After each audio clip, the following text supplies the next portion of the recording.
Ladies and gentlemen, yogis and yoginis, welcome to the Meditation and Service Show. We are live on Facebook and YouTube. Tonight, as always, we are pleased to introduce a special guest for you. He's a bit of celebrity because his TED Talks has soon reached 6 million views. And that's quite impressive. And he has a lot of interesting stories to tell. But tonight, we will discuss a very deep topic with him. We'll discuss about consciousness. Consciousness is a fascinating topic. Either one believes in it or not, and debates about consciousness are always engaging and can sometimes become quite heated. Indeed, it can. The existence of a conscious force separated from the brain has been debated by philosophers for thousands of years. While this topic is usually argued from a theoretical point of view, we will today see it from a practical angle from meditation.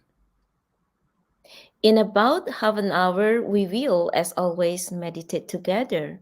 Dada will guide you through meditation with the blissful and uplifting Babanam Kiwala mantra. And at the end of tonight's show, we will have story time, 1001 Nights. We will continue to analyze the yamas and the niyamas, the ethical principles of meditation. And this time we will elaborate on asteya and try to understand why it's important for a meditator to be an honest person and not to steal anything, but basically become a moralist. But we must not forget this is an interactive show and we are depending on the interaction from all of you. And the chat is open throughout the show. As the topic today is about consciousness, we would love to hear from you. Perhaps you have an experience with a higher consciousness, or perhaps you like to ask a question directly to our guests. So then this is your chance. Unfortunately, we sometimes experience a bit of delay on the line, which gives unwanted breaks here and there. So please bear up with us in this regard. But Didi, I think it's time to bring in our guest. Mhm. Our guest started meditating in 1991. He became a monk in 1995. He has worked in most corners of the world. He is passionate to teach about consciousness.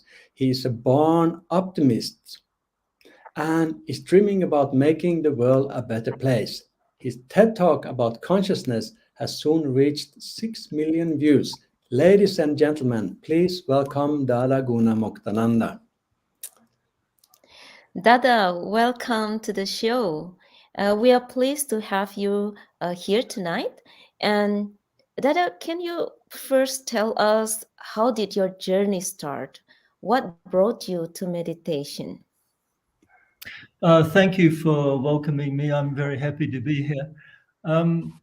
So I was in, first I was at university and then I dropped out because it wasn't really what I wanted to do. I felt internally that I had some other calling.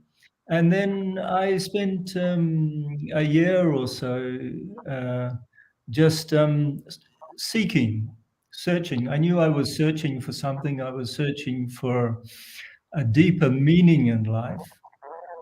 So I started to read a lot of books about spirituality and meditation, and eventually I got to the point where I thought to myself, I don't want to read any more books. I want to actually do something. I want to practice a spiritual practice. And that was I used to live about an hour outside of in a rural area, an hour outside of a city, and I would go into the city every week. So when I thought to myself, okay, I don't want to read anymore, I want to practice. That was the day before I went into the city. The next day I went into the city, and everywhere I looked, there were posters. This was, of course, before the internet. We used to put posters up.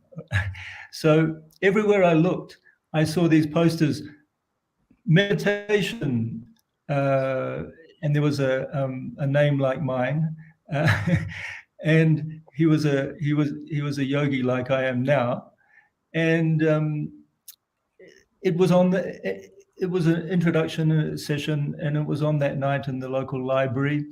So everywhere I looked, I saw these posters. I thought, oh, I should go, and I went, and then that was I never looked back. That was I had found what I was looking for. Right. That's how I got into it. And then I remember the audience. There was a question session afterwards, and this lady, she said to the he looked like me, and she said to him, "Do you also have an orange aura?" And he went, "Oh no." And then I said, "So you've spoken about the need for meditation. How do you actually do it?" And he went, "Good question." Right. So that was how So what made you choose the one you chose, if there were so many to choose from? Well, actually, it was the only path. It was the first path I came across. I'd done a lot of reading, but I hadn't tried anything else, and it felt completely right. So I think by cosmic design, I was led to the right path without having to go anywhere else. Yeah. I felt at that time, I felt this is exactly right for me, and I haven't stopped feeling that ever since. And then you decided to become a monk. How come? Well, that was actually very soon. In fact, there was a meditation retreat that weekend, and as soon as I got home from that retreat, I gave up all the bad habits that I'd had. I started eating vegetarian food and practicing meditation, and I started all the different practices associated with the meditation. So I was very enthusiastic right from the beginning, and then I started just gravitating towards the lifestyle of a yogic monk. I didn't feel to get married or anything like that, and I just gravitated towards this lifestyle. And looking back on it, I would have made a terrible husband and father. So I think I made the right decision. Yes. I think you would have been great, Dada. Yeah. Yeah. So, Dada, today, today's topic is about mind and consciousness. Can you first explain to us what is that consciousness means? Consciousness means awareness, the awareness of existence, the feeling of existence. Okay. So that's what I think that's a short definition of consciousness. Now the question is, where does it come from? Right? Is that where you're going with this? Yeah. You go ahead, Dada. Well, okay. So there's the so-called hard question now in science. The hard question is, how do we feel consciousness? How do we feel that we exist? Where does our feeling of awareness come from? Yeah. And I spoke about this in my TEDx talk, that, well, basically there are two possible, in fact, I don't think the first one is possible, but anyway, let's go along with this for the purpose of, there are two possible explanations of where consciousness comes from. The first is that it comes from one's brain activity. So the nerve cells in the brain produce consciousness, produce the feeling of our minds and our feeling of existence. And the second explanation is that consciousness is the essence of existence. And all of existence, the entire universe, all the creatures within the universe, all the minds within the universe, and all the matter within the universe are an expression of consciousness. So consciousness is all-pervading and all-encompassing. And in fact, the second explanation is the yogic view, the yogic perspective of life and existence and the universe, that we exist in and of an infinite consciousness, a higher consciousness, a consciousness which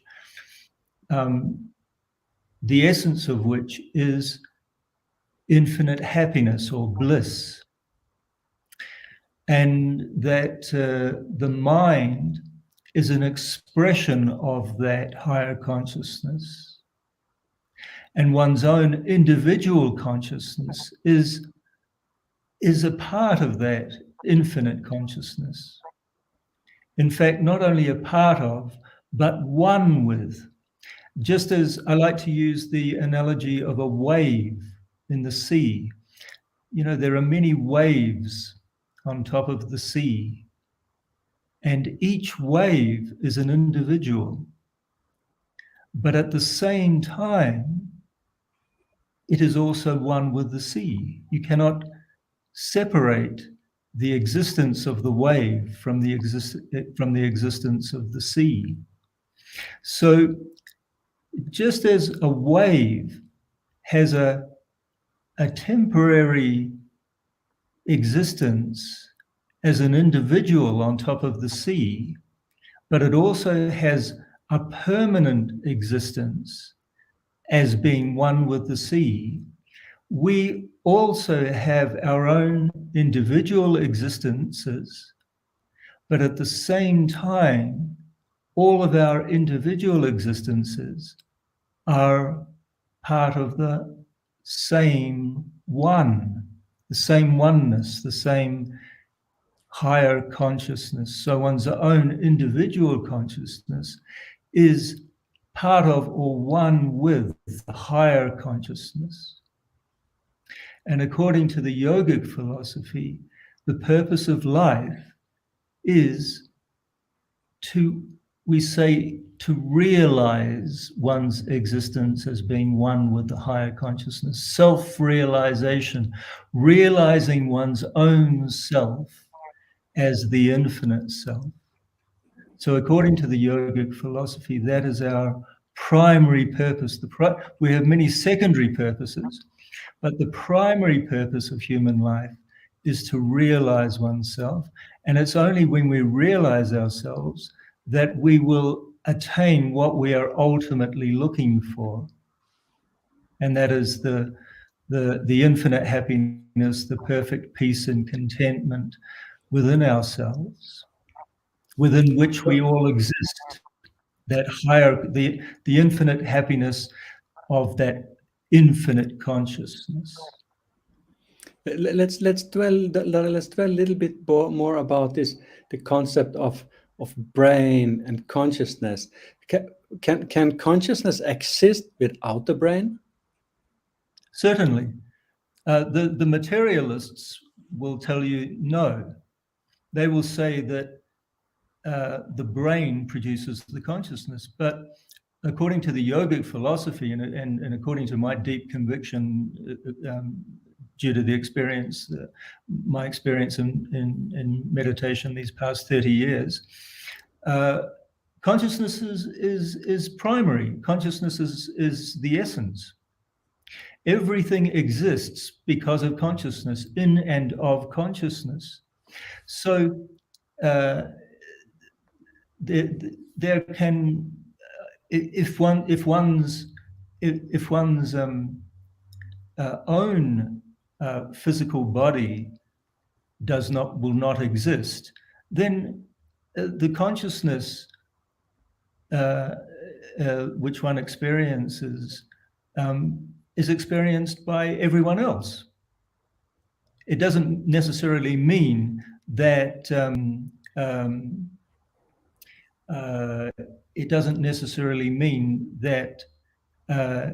one's own consciousness is due to one's brain activity. No, one's own consciousness is primary and it exists within everyone. Right. So if just a little sidestep, so if consciousness can exist without brain, that also could open up for the possibility that there could exist something like reincarnation or higher forms of life. Well, in fact, reincarnation, or rather, I should say, there is a lot of evidence for the continuity of mind within a particular person through different lives. For example, so there is actually a lot of evidence for reincarnation. For example, at the University of Virginia, the psychology department of the University of Virginia, they have had a special department. I can't remember what it's called now. I think it's the Department of Parapsychology or something like that at the University of Virginia. The first scientist there who started researching this was Dr. Ian Stevenson. He's no longer alive, but he started collecting cases of children that remembered their past lives, and that could actually either they had marks on their bodies that were associated with memories that they had of their past lives. For example, someone might have been murdered with an axe, and then he had a mark on his head, and he could remember. Generally, children can remember up until the age of 7 or something like that. Ones that do, of course, not all remember not many remember their past lives, but some do. So he started collecting these cases, and these children could also say, for example, could remember who had done something in their last lives, and they could actually go to the place that they referred to, and they could identify the person. So he started, Dr. Ian Stevenson started collecting these cases, and then his work was continued by, what's his name? Jim Tucker, Dr. Jim Tucker. So he's continuing the work now, and they've collected thousands and thousands of cases where the concept of reincarnation can be is being validated by the stories of these children. Okay, we must back to the consciousness, Dada. But very interesting that science is picking up on these things and actually finding quite clear indications, we will say, to new dimensions, to new possibilities. And not only with reincarnation, of course, I don't believe it's possible to physically prove the existence of consciousness, but there have been some scientific advancements towards this recently as well. For example, the MRI scans, the scanning of people's brains that can demonstrate that certain areas of the brain are being affected by changes of consciousness and things like that. So although I don't think it's possible to actually prove the existence of consciousness because it's more subtle than matter, you cannot measure anything which is more subtle than the instruments that you are trying to measure with. There have been some advancements towards indicating the existence of consciousness as being primary rather than just a product of the brain.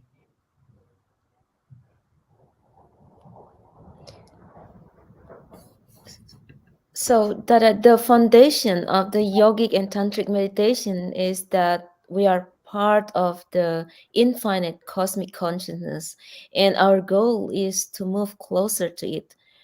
From a meditator's point of view, what the indication are there that support the existence of such a cosmic consciousness? From a meditator's point of view, that's a subjective experience. I also talked about this in my TEDx talk, that you can only validate the essence of your existence subjectively. You can't, as I mentioned before, we can't measure that with physical instruments. Not until now, anyway. Not yet. Maybe in the future. I don't know, but I don't think so. But the essence is that you have to experience consciousness within yourself. And of course, our everyday experience is an experience of consciousness. But if you want to try to experience a higher consciousness, if you want to try to validate higher consciousness or infinite consciousness as the essence of your own consciousness, you have to do it by looking within yourself. And meditation is that process of looking within yourself. So when you meditate, you not only experience many benefits such as relaxation and stress relief and more clarity of mind, more concentration, inspiration, motivation, creativity, intuition, but you also start to really connect with your inner self, with your higher self. And the more you do that, the more you build up a conviction of your individual self being one with the higher self, being one with the infinite self, because you experience more and more a feeling of clarity and peace and contentment within yourself. And you can even have experiences where you slip into a state of what we call samadhi, or oneness with the infinite consciousness, and then you really feel the infinite happiness or bliss within yourself as being the essence of that infinite consciousness. So it's very difficult. If one does not meditate, one can be very skeptical about this and say that, okay, well, he or she is just imagining or feeling something that isn't there. But when you meditate and when you really get into the process of meditation, you meditate every day and it becomes a regular thing, then this conviction of infinite happiness, or as being the essence of infinite consciousness, and that infinite consciousness as being the essence of your own self, really becomes very, very strong. And you know it exists. You know it is the essence of your existence. You know it's not just something which is produced by your brain activity. It's far beyond, it's much higher than anything material one can experience, than any sensual perception or pleasure that one can have. Yeah. So yogic philosophy said that we have a small consciousness, individual consciousness, and then there's then infinite, the cosmic consciousness, the higher consciousness, or one say the higher self sometimes. So the goal is then to take our small consciousness and expand it, or to say in a different way, we go deeper and deeper inside. And when we go deeper inside, we go deeper into the consciousness, and it kind of expands. So this needs certain meditation techniques. Can you talk a little bit about these techniques so we can understand a bit better how this process happens? Right. Well, the first thing is that it's not like we have our individual, as I said before, we are one with the infinite consciousness. We just don't realize it yet. Our own individual consciousness is confined by the experience of our individual minds. And because our individual minds are limited, the experience of our consciousness is also limited. So the object of the meditation is to expand one's mind, to expand one's individual experience into the infinite experience of the infinite consciousness. So we use a technique, we use the technique of mantra meditation. So the key of the meditation is a mantra, a mantra that you repeat within yourself, which has the ability to, by the constant repetition of the mantra, to expand your sense of self. And it does this because the mantra first acts as a focal point for the mind. As long as you have a mind, as long as you are thinking, you have to think of something. And usually we think of many, many different things. We don't think of one thing. But if we can think of one thing, focus on one thing, then another important concept comes into play. As you think, so you become. So the meaning of the mantra is very important. The more you can think, the meaning of the mantra is, the meditation mantra, a proper meditation mantra is the feeling of infinity, is the feeling of infinite oneness, infinite consciousness. So as you think, so you become. The more you repeat your mantra and the more you focus on that meaning and feeling, the more you will identify with the infinite, the more your mind will expand into the infinite. As you think, so you become.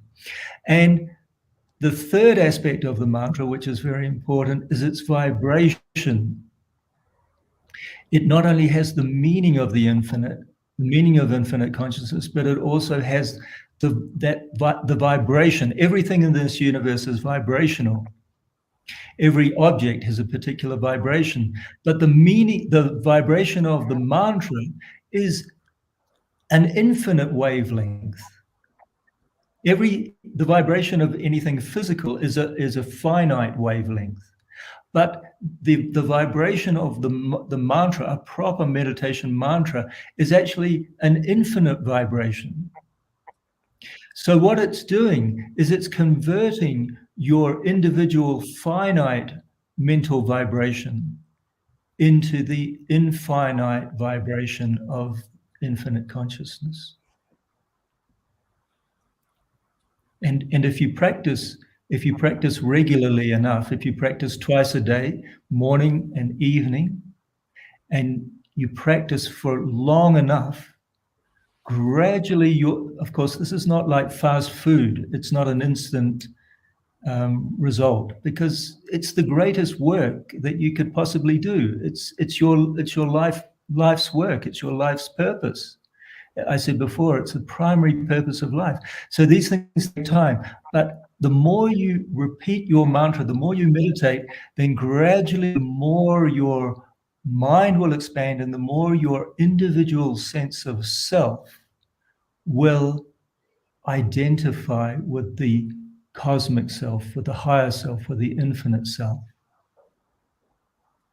I've been meditating for 30 years now, and although I still have a lot of work to do, but if I compare my sense of self, my sense of well-being, my sense of existence now with when I started 30 years ago, there's a huge difference.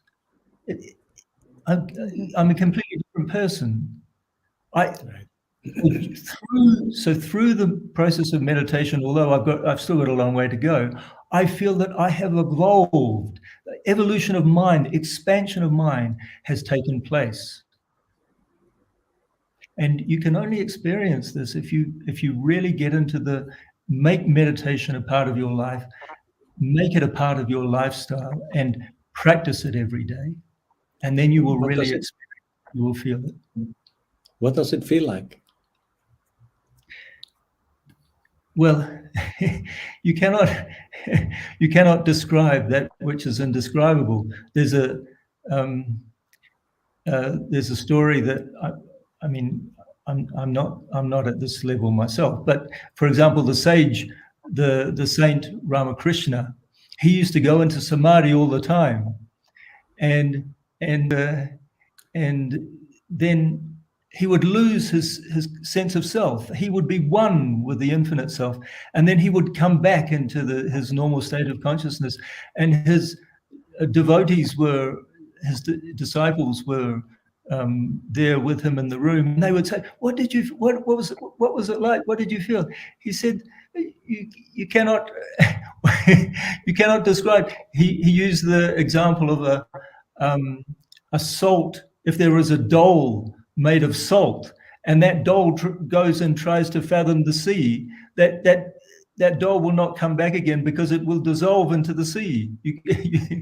So this is something that is indescribable. It's beyond words. It's beyond thought. It's beyond mind. It's the process of transcending the mind. When you transcend the mind, what you experience on the other side cannot be fathomed by the mind, much less spoken about. But the feeling is one of clarity, peace, contentment, and what we call bliss, infinite happiness. But those are just words. Right. Yeah. You have to it gets back to what I said before. Your own higher self can only be validated within yourself. You cannot express it, you cannot measure it. It is an entirely subjective experience. Of course, that subjective experience has objective or external signs, like, for example, when someone feels more expanded within themselves, content within themselves, then they will generally be better people. They will be more peaceful, they will be more calm, they will be more empathetic, more compassionate, more loving, and more helpful to others. So one of the signs of a deep, expanded internal experience is that someone will be loving and kind and helpful and will do as much as they can for the welfare of others, because they feel that the existence of others is actually part of them. The more you meditate, the more you embrace the the more you embrace others as part of yourself, because your own self is expanding. Your own sense of self is expanding to encompass the entire universe. So the more your own sense of self expands, the more you feel that all others are part of yourself.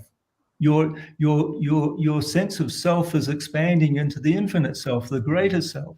So the more that happens, the more you feel that the entire universe is part of you.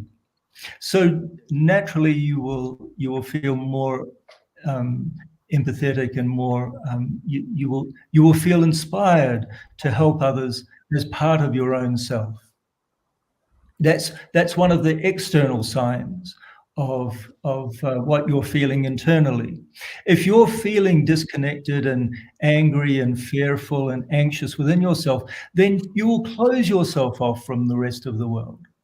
But if you feel the opposite, if you feel more connected, more contented, more at one with everybody and everything, then naturally you will act according to that.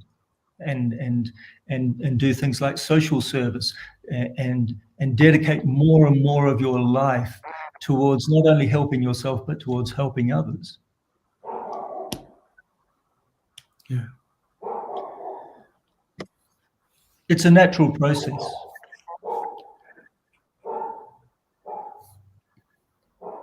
And I think despite the problems in the world today, of course, we're experiencing more intense problems in our personal lives as well as our collective life. Despite the problems, I believe that generally people are evolving, and we're going through a process of collective evolution as well, where we're going through a consciousness shift on this planet. We're in the middle of it right now, where we're not only all evolving individually, but we're evolving as we're evolving collectively as well. The collective consciousness of humanity on this planet is lifting, is getting higher. Yeah, Dada, your TED Talks about consciousness has soon reached 6 million views. So why do you think there is so much interest in this topic? Because it's the I said before, it's the hard problem of science at the moment. You know, we have had up till now, although it's starting to change very quickly, but we have had this dogma of materialism in science. The current day, you know, in the past it was the earth is flat, or everything revolves around the earth, or whatever, but those dogmas were overcome. So the present dogma is, well, there are two actually. The one is the Big Bang. That's the first current dogma, scientific dogma, and then there's the dogma of materialism.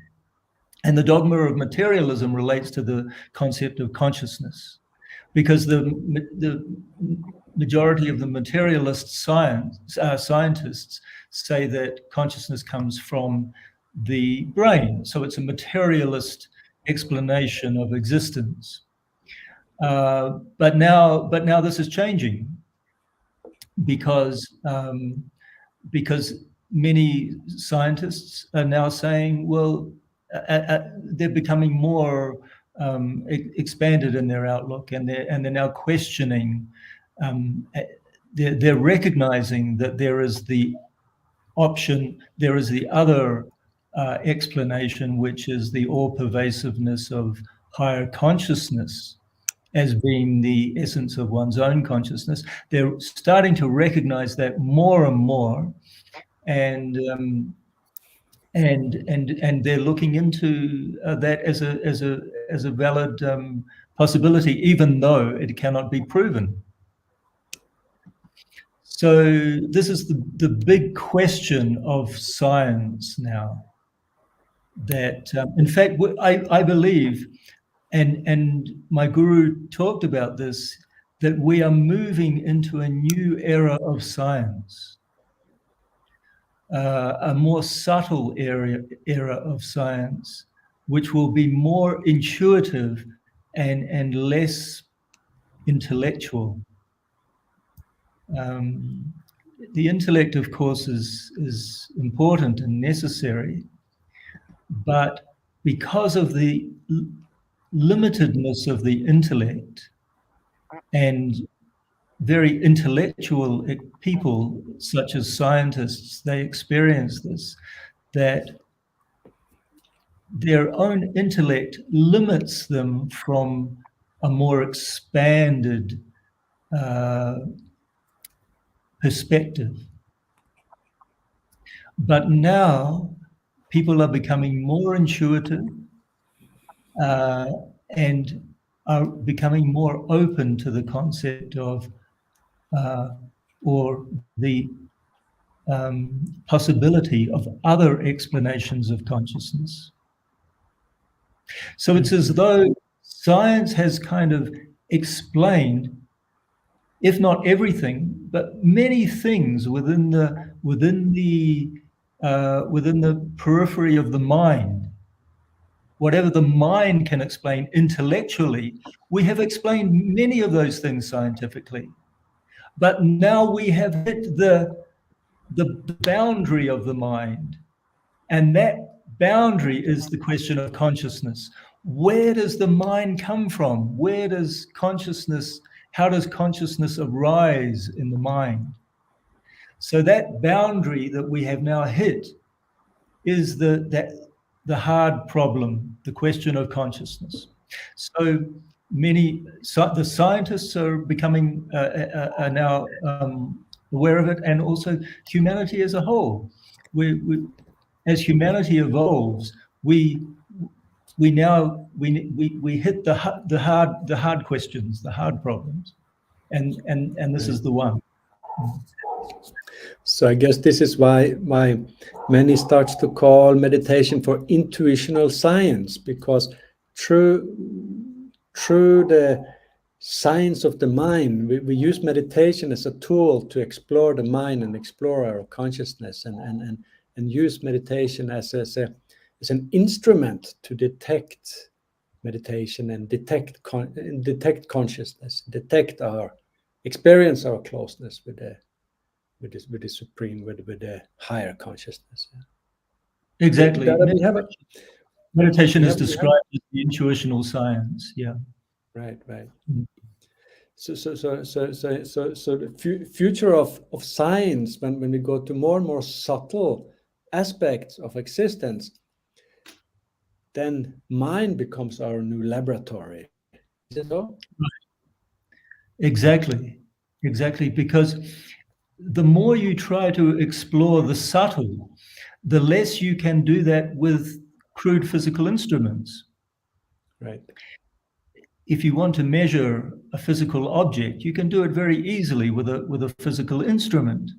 But if you want to measure the mind, and much less consciousness, you cannot do that with, as I said before, you cannot do that objectively. You cannot do that with a physical instrument. You have to use, you have to do it subjectively. You cannot measure something subtler than the instrument that you are trying to measure it with.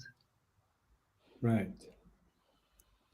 So it's true. The science of the future, as our guru said, will not only involve objective measurement, but subjective measurement, meaning the mind, the laboratory of the mind. He said that we will not only experiment within physical laboratories, but we will also experiment within the laboratory of the mind. And in fact, this is what yogis have done for thousands of years. Yeah. They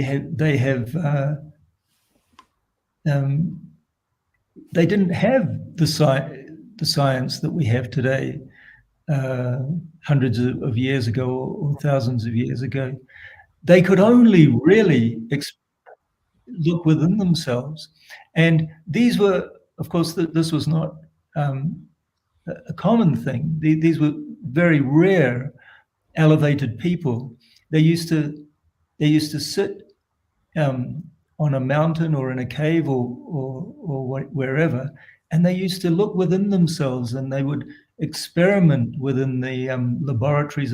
They used to this is how, for example, the process of meditation was discovered, and the system of chakras within the body, the subtle system, energy energy systems within the body, the system of chakras and all the subtler aspects of our existence. They would look within themselves and they would discover it within themselves. So I think the science of the future will be that we will not only experiment externally, but also internally.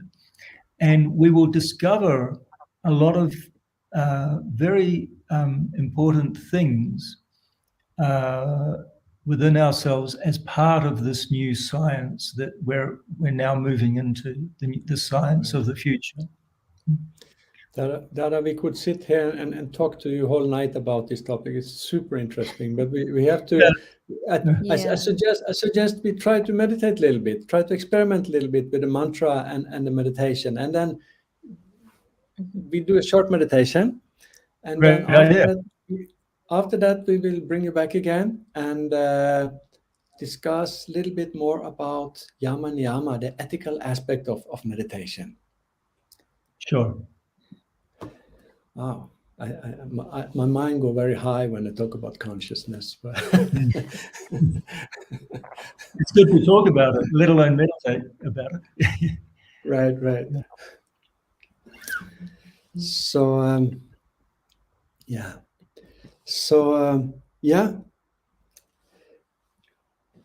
last week we introduced the mantra, and we learned that mantra is a special tool we use to calm the mind and to focus the mind and give the mind a direction towards higher consciousness. And or we can say towards cosmic consciousness. So mantra is an important aspect of meditation. One of the important things with it is, of course, it's the vibration, like Dada just explained. The vibration of it has makes the vibration of our mind, of our consciousness, in tune with the infinite. And another thing is that it has a certain meaning. And the meaning of the mantra is Baba Nam Kevalam, means that Baba is that consciousness, is that higher consciousness, is that infinite consciousness. And Kevalam means that it's everywhere. So when we sing the mantra, when we repeat the mantra, we try to bring that thought into the mind. We try to bring that emotion, that feeling that we are infinite consciousness. We try to break down those borders, those limitations that makes us small and finite. We break those borders and bring ourselves to a state of infinity. And that's the power of the mantra. That's the beauty of the mantra. So sometimes we just repeat the mantra silently, but today we'll try to sing it. Try to sing it. I'll play a tune for you on the guitar, and then try to sing along. But sit comfortable. Sit in a meditation posture. Sit on the chair or sit on the floor. Sit anywhere. Sit comfortable. Keep your back straight. Close your eyes. Try to breathe through your nose. And then try to bring your mind to the infinite consciousness.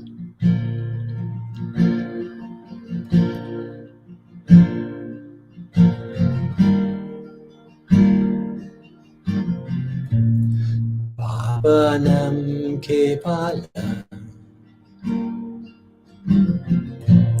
Baba Nam Kevala, Papanam kevalam, Papanam kevalam, Papanam kevalam, Papanam kevalam, Papanam kevalam, Papanam kevalam, Papanam, Papanam kevalam, Papanam, Papanam kevalam, Papanam kevalam, Papanam, Papanam kevalam, Papanam kevalam, Papanam kevalam. Try to sing along. Papanam kevalam, Papanam kevalam, Papanam kevalam, Papanam kevalam, Papanam kevalam, Papanam kevalam, Papanam, Papanam kevalam, Papanam, Papanam kevalam, Papanam kevalam,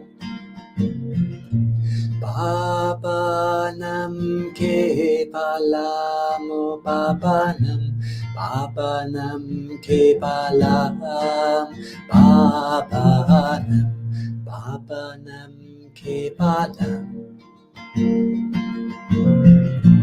Papanam kevalam, Papanam kevalam, Papanam kevalam, Papanam kevalam, Papanam kevalam, Papanam kevalam, Papanam kevalam, Papanam, Papanam kevalam, Papanam, Papanam kevalam, Papanam kevalam, Papanam, Papanam kevalam, Papanam, Papanam kevalam, Papanam kevalam, Papanam kevalam,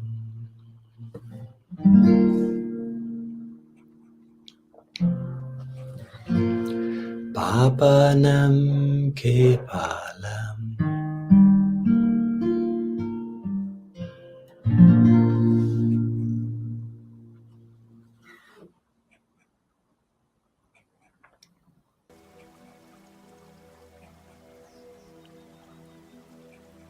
Let the world around you disappear and try to go deep, deep within your mind. You are alone and surrounded by the vast universe.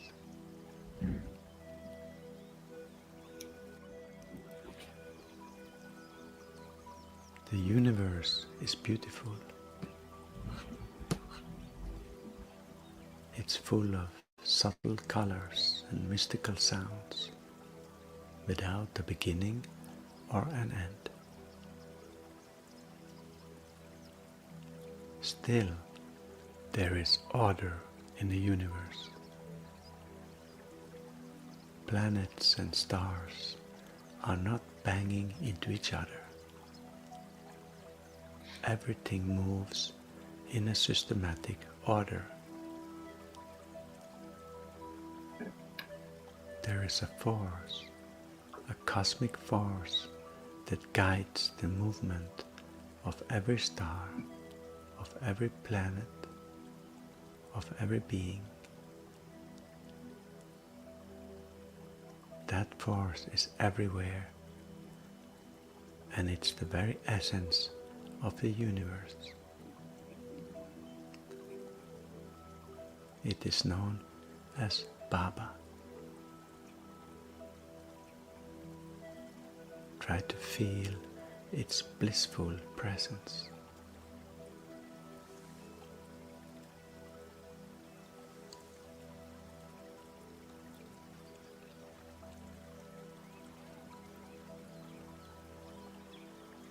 Now, start to repeat the mantra Baba Nam Kevalam.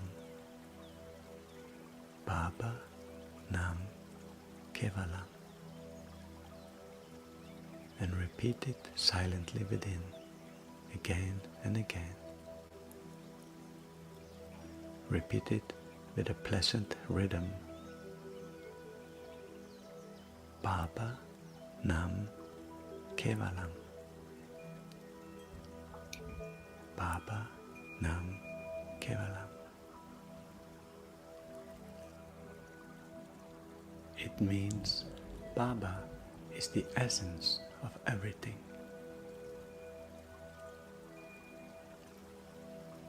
And as you repeat the mantra, keep your thoughts on that Baba all the time. Direct all your feelings and emotions towards that.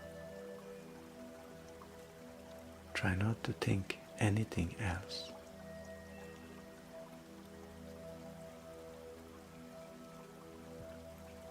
Gradually, a feeling of peace and bliss will arise.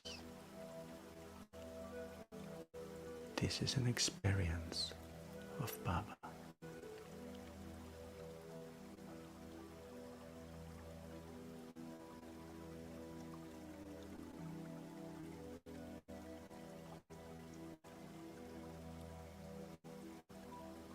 Only concentrate on the mantra.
Now take a deep breath.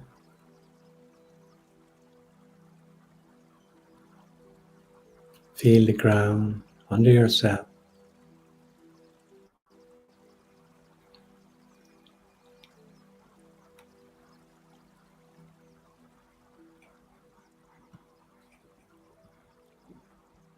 And slowly open your eyes again.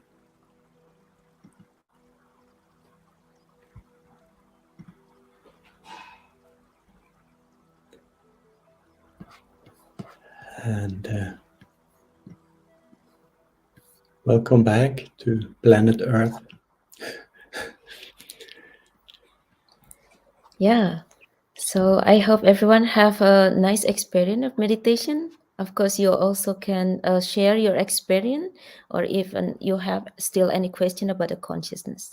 So now we would like to continue. So we will have the uh, 1001 nights. So last week we were discussing, every time that we discussed each principle of Yama and Niyamas. So last week we were talking about the Satya, and a week before we was discussing about Ahimsa. So now we're going to discuss about Asteya. Not to take possession of what belongs to others is called asteya. It means non-stealing, not to take anything which not belongs to us physically and mentally. So there are four types of stealing. So the first one is the physical thief uh, of any object. So it's to steal any kind of object, money or goods from others, whether using the brute physical force or strength of intellect, is called thief. Because behind such action, there is the intention of taking others' property deceitfully. The second one is the psychic theft. Here, you did not take um, material possession of anything, but you planned in your mind. For example, you are in a store, you are thinking to steal something, or your friend have a nice bag and you are thinking to steal, but just because of the fear of someone will see you, and you decide not to do in the end. But still, this is also called a thief, because you have stolen mentally. And then the third one is depriving others of their due physically. You are not giving what is due to others, even if you not to take possession of what belongs to others, but you deprive others of what is their due. You become responsible for their loss. For example, you want to ride a train. You ride a train, but you didn't buy the ticket. You are not stealing directly, but you are not giving the railway company what is due. So this is also kind of stealing.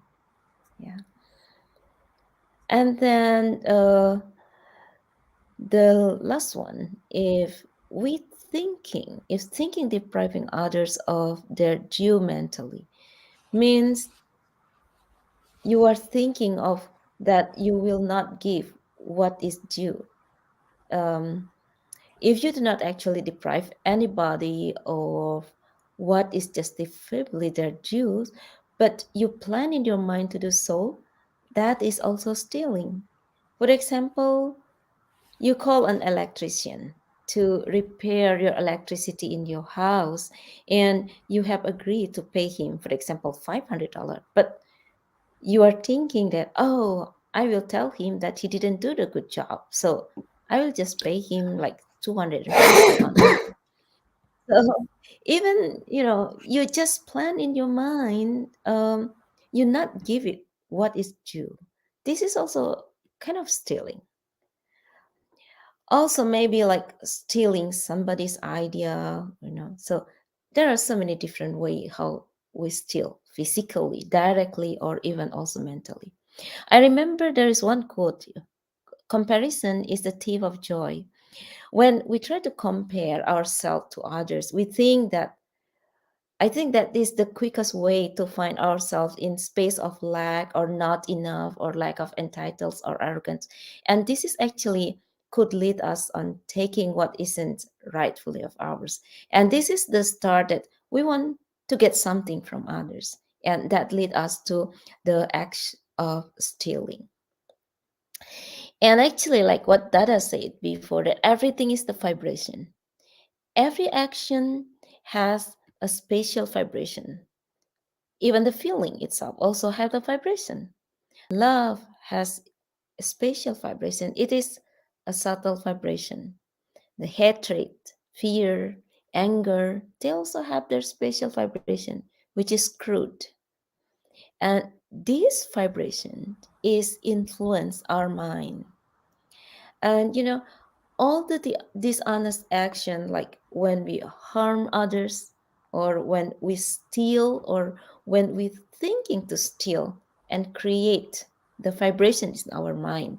And that crude vibration, it's because against our inborn conscience, means we know it is wrong, and that is create the restless vibration in our mind. And when we have this restless vibration in our mind, it disturbs the harmony in ourselves, and so we can't meditate.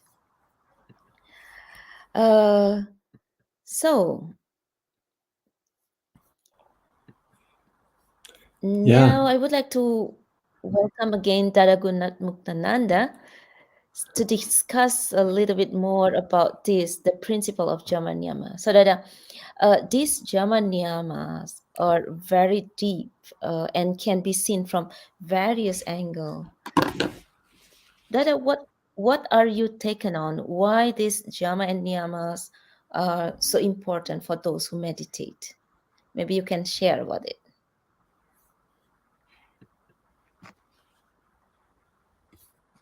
I guess you are mute. Okay. Can you hear me now? For two, yeah, you can hear me. Yes, I can hear you. Yes. As you just said just now, we have conscience.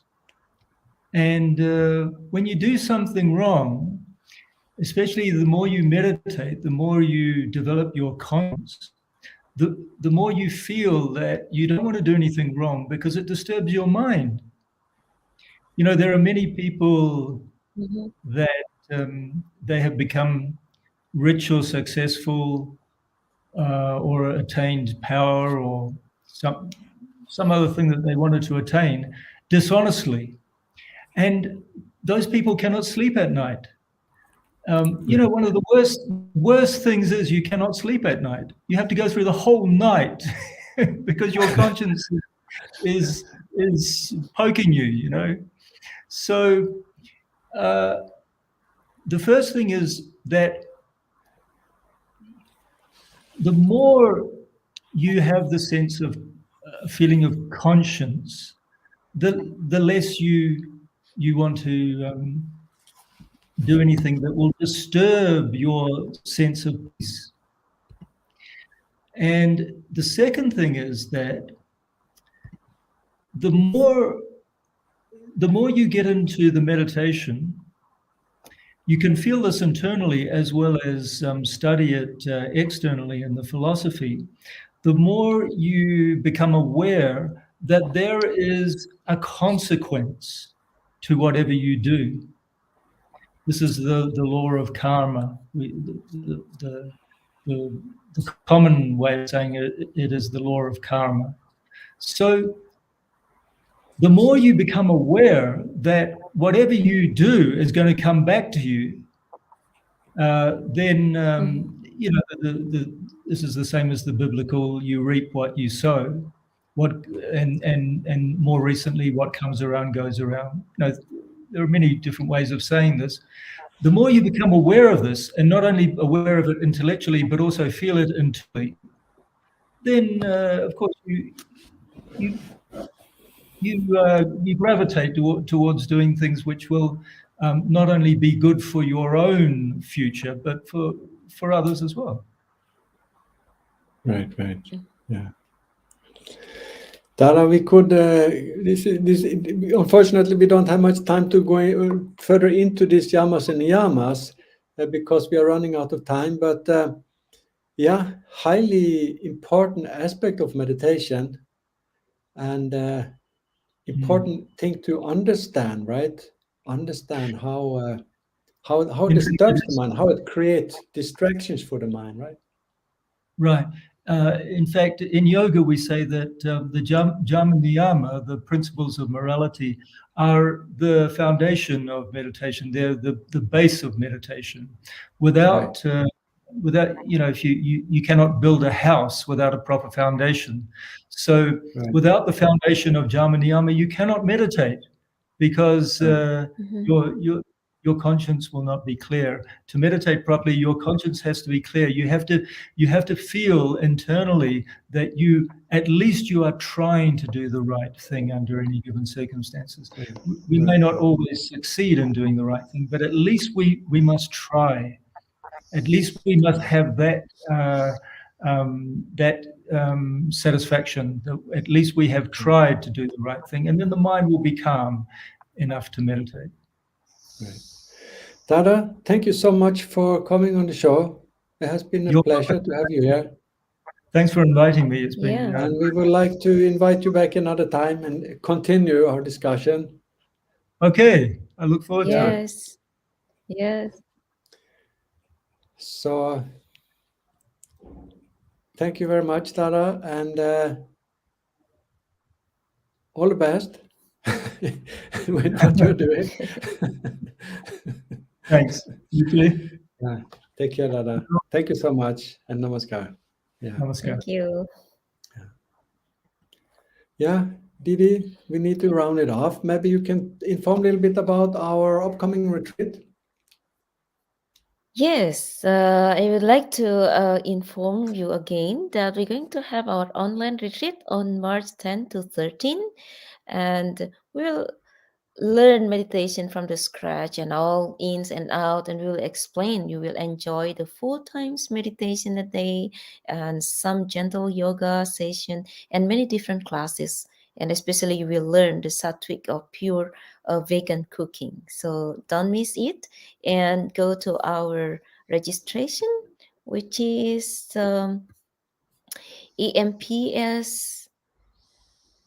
empsnysconference.org.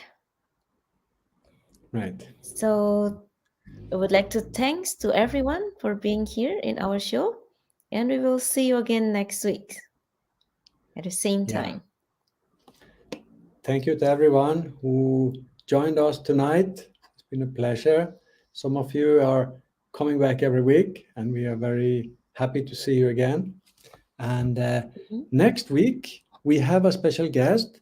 We have, he's working in Asia, Southeast Asia. He's working in Thailand these years. His name is Dada Leelananda, and he will be our guest next week. So stay tuned. That will be another interesting show. And remember one thing, meditation should be practiced every day. Thank you very much. Thank you. Namaskar.